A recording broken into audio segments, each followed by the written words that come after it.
Vadakkanchery saint Francis Xavier's ഫൊറോന ദേവാലയത്തിൽ വിശുദ്ധ സെബസ്ത്യാനോസിന്റെ അമ്പുതിരുനാളിനോടനുബന്ധിച്ച് പരിസരത്തുണ്ടായ മാലിന്യങ്ങൾ മണിക്കൂറുകൾ കൊണ്ട് നീക്കം ചെയ്ത് വടക്കാഞ്ചേരി നഗരസഭ ഹരിതസേനാംഗങ്ങളും കണ്ടിൻജൻസ് ജീവനക്കാരും.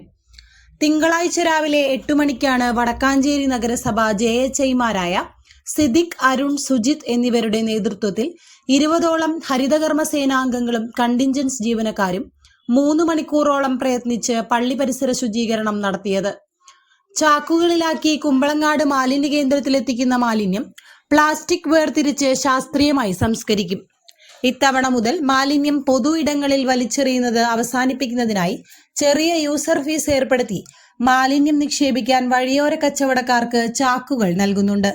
മാലിന്യ സംസ്കരണത്തെ പറ്റിയുള്ള ഉത്തരവാദിത്ത ബോധം ഏവരിലും എത്തിക്കുന്നതിന് വേണ്ടിയാണ് ഇങ്ങനെയൊരു സംവിധാനം ഒരുക്കിയിട്ടുള്ളത്.